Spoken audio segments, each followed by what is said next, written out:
Welcome back, everyone. We are reading Little Women. We're on chapter 6. Beth finds the palace beautiful.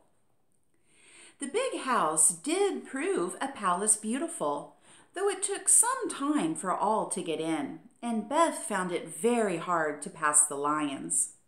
Old Mr. Lawrence was the biggest one, but after he had called, said something funny or kind to each one of the girls, and talked over old times with their mother, nobody felt much afraid of him, except timid Beth. The other lion was the fact that they were poor and Laurie rich, for this made them shy of accepting favors which they could not return. But after a while, they found that he considered them the benefactors and could not do enough to show how grateful he was for Mrs. March's motherly welcome, their cheerful society, and the comfort he took in that humble home of theirs. So they soon forgot their pride and interchanged kindnesses without stopping to think which was the greater. All sorts of pleasant things happened about that time, for the new friendship flourished like grass in spring. Everyone liked Laurie, and he privately informed his tutor that the Marches were regularly splendid girls. With the delightful enthusiasm of youth, they took the solitary boy into their midst and made much of him, and he found something very charming in the innocent companionship of these simple-hearted girls. Never having known mother or sisters, he was quick to feel the influences they brought about him, and their busy, lively ways made him ashamed of the indolent life he led. He was tired of books and found people so interesting now that Mr. Brooke was obliged to make very unsatisfactory reports, for Laurie was always playing truant and running over to the Marches. "Never mind, let him take a holiday and make it up afterward," said the old gentleman. "The good lady next door says he is studying too hard and needs young society, amusement, and exercise. I suspect she is right, and that I've been coddling the fellow as if I'd been his grandmother. Let him do what he likes, as long as he is happy. He can't get into mischief in that little nunnery over there, and Mrs. March is doing more for him than we can." What good times they had, to be sure! Such plays and tableaux, such sleigh rides and skating frolics, such pleasant evenings in the old parlor, and now and then such gay little parties at the great house. Meg could walk in the conservatory whenever she liked and revel in bouquets. Jo browsed over the new library voraciously and convulsed the old gentleman with her criticisms. Amy copied pictures and enjoyed beauty to her heart's content, and Laurie played Lord of the Manor in the most delightful style. But Beth, though yearning for the grand piano, could not pluck up the courage to go to the mansion of bliss, as Meg called it. She went once with Jo, but the old gentleman, not being aware of her infirmity, stared at her so hard from under his heavy eyebrows and said, "Hey!" so loud that he frightened her so much her feet chattered on the floor. She told her mother and she ran away, declaring she would never go there any more, not even for the dear piano. No persuasions or enticements could overcome her fear, till, the fact coming to Mr. Lawrence's ear in some mysterious way, he set about mending matters. During one of the brief calls he made, he artfully led the conversation to music and talked away about great singers whom he had seen, fine organs he had heard, and told such charming anecdotes that Beth found it impossible to stay in her distant corner, but crept nearer and nearer as if fascinated. At the back of his chair, she stopped and stood listening, with her great eyes wide open and her cheeks red with the excitement of this unusual performance.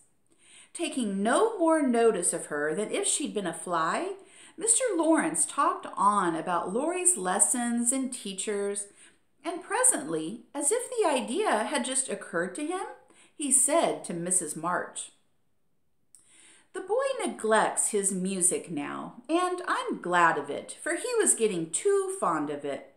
But the piano suffers for want of use.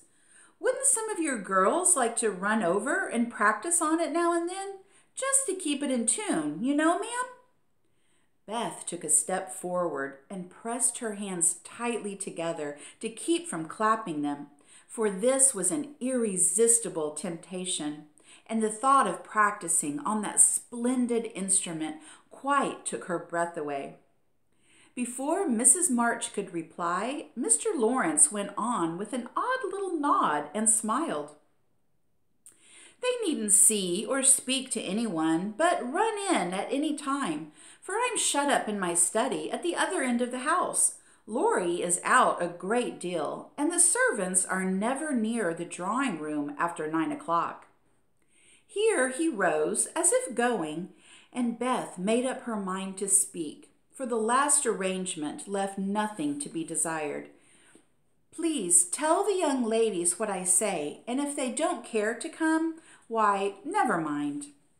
Here a little hand slipped into his, and Beth looked up at him with a face full of gratitude, and she said in her earnest yet timid way, "Oh, sir, they do care very, very much." "Are you the musical girl?" he asked without any startling "Hey!" as he looked down at her very kindly.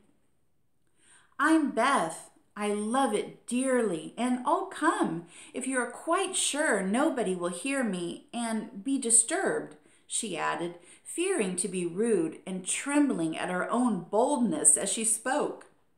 "Not a soul, my dear. The house is empty half the day, so come and drum away as much as you like, and I shall be obliged to you." "How kind you are, sir." Beth blushed like a rose under the friendly look he wore, but she was not frightened now, and gave the big hand a grateful squeeze, because she had no words to thank him for the precious gift he had given her. The old gentleman softly stroked the hair off her forehead, and stooping down, he kissed her, saying in a tone few people ever heard, "I had a little girl once with eyes like these. God bless you, my dear. Good day, madam." And away he went in a great hurry. Beth had a rapture with her mother, and then rushed up to impart the glorious news to her family of invalids, as the girls were not at home. How blithely she sang that evening, and how they all laughed at her because she woke Amy in the night by playing the piano on her face in her sleep. Next day, having seen both the old and young gentlemen out of the house, Beth, after 2 or 3 retreats, fairly got in at the side door, and made her way as noiselessly as any mouse to the drawing room where her idol stood. Quite by accident, of course, some pretty easy music lay on the piano, and with trembling fingers and frequent stops to listen and look about, Beth at last touched the great instrument, and straightway forgot her fear, herself, and everything but the unspeakable delight which the music gave her, for it was like the voice of a beloved friend. She stayed till Hannah came to take her home to dinner, but she had no appetite, and could only sit and smile upon everyone in a general state of beatitude. After that, the little brown hood slipped through the hedge nearly every day, and the great drawing room was haunted by a tuneful spirit that came and went unseen. She never knew that Mr. Lawrence often opened his study door to hear the old-fashioned airs he liked. She never saw Laurie mount guard in the hall to warn the servants away. She never suspected that the exercise books and new songs which she found in the rack were put there for her special benefit. And when he talked to her about music at home, she only thought how kind he was to tell things that helped her so much. So she enjoyed herself heartily, and found, what isn't always the case, that her granted wish was all she had hoped. Perhaps it was because she was so grateful for this blessing that a greater was given her. At any rate, she deserved both. Mother, I'm going to work Mr. Lawrence a pair of slippers. He is so kind to me. I must thank him, and I don't know any other way. Can I do it? Asked Beth, a few weeks after that eventful call of his. Yes, dear. It will please him very much and be a nice way of thanking him. The girls will help you about them, and I will pay for the making up, replied Mrs. March, who took peculiar pleasure in granting Beth's request because she so seldom asked anything for herself. After many serious discussions with Meg and Joe, the pattern was chosen, the materials bought, and the slippers begun. A cluster of grave yet cheerful pansies on a deeper purple ground was pronounced very appropriate and pretty, and Beth worked away early and late, with occasional lifts over hard parts. She was a nimble little needlewoman, and they were finished before anyone got tired of them. Then she wrote a very short, simple note, and with Laurie's help, got them smuggled onto the study table one morning before the old gentleman was up. When this excitement was over, Beth waited to see what would happen. All that day passed, and a part of the next before any acknowledgement arrived, and she was beginning to fear she had offended her crotchety friend. On the afternoon of the second day, she went out to do an errand and give poor Joanna, the invalid doll, her daily exercise. As she came up the street on her return, she saw 4 heads popping in and out of the parlor windows, and the moment they saw her, several hands were waved and several joyful voices screamed, "Here's a letter from the old gentleman. Come quick and read it." "Oh, Beth, he sent you," began Amy, gesticulating with unseemly energy, but she got no further, for Joe quenched her by slamming down the window. Beth hurried on in a flutter of suspense. At the door, her sister seized and bore her to the parlor in a triumphal procession, all pointing and all saying at once, "Look there! Look there!" Beth did look and turned pale with delight and surprise, for there stood a little cabinet piano with a letter lying on the glossy lid, directed like a signboard to Miss Elizabeth March. "For me?" gasped Beth, holding on to Joe and feeling as if she should tumble down. It was such an overwhelming thing altogether. "Yes, all for you, my precious. Isn't it splendid of him? Don't you think he's the dearest old man in the world? Here's the key in the letter. We didn't open it, but we're dying to know what he says," cried Joe, hugging her sister and offering the note. "You read it. I can't. I feel so queer. Oh, it's too lovely." And Beth hid her face in Joe's apron, quite upset by her present. Joe opened the paper and began to laugh, for the first words she saw were, "Miss March, dear Madam." "How nice it sounds. I wish someone would write to me so," said Amy, who thought the old-fashioned address very elegant. "I have had many pairs of slippers in my life, but I never had any that suited me so well as yours," continued Joe. "Heartsease is my favorite flower, and these will always remind me of the gentle giver. I like to pay my debts, so I know you will allow the old gentleman to send you something which once belonged to the little granddaughter he lost.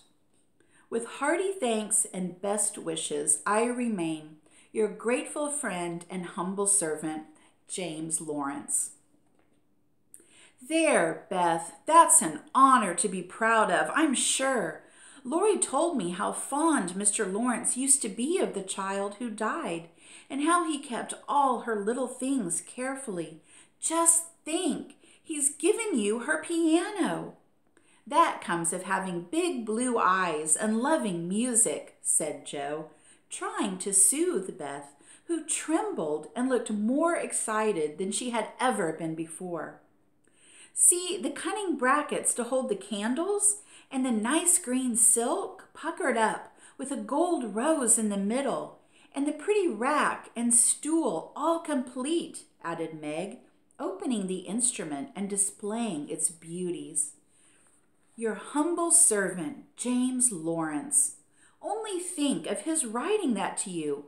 I'll tell the girls. They'll think it's splendid, said Amy, much impressed by the note. Try it, honey. Let's hear the sound of the baby peony, said Hannah, who always took a share in the family joys and sorrows. So Beth tried it, and everyone pronounced it the most remarkable piano ever heard. It had evidently been newly tuned and put in apple pie order, but perfect as it was, I think the real charm of it lay in the happiest of all happy faces which leaned over it, as Beth lovingly touched the beautiful black and white keys and pressed the bright petals. You'll have to go and thank him, said Joe, by way of a joke, for the idea of the child's really going never entered her head. Yes, I mean to. I guess I'll go now, before I get frightened thinking about it. And, to the utter amazement of the assembled family, Beth walked deliberately down the garden, through the hedge, and in at the Lawrences' door. Well, I wish I may die if that ain't the queerest thing I ever see. The peony has turned her head. She's never have gone in her right mind, cried Hannah, staring after her, while the girls were rendered quite speechless by the miracle. They would have been still more amazed if they had seen what Beth did afterward.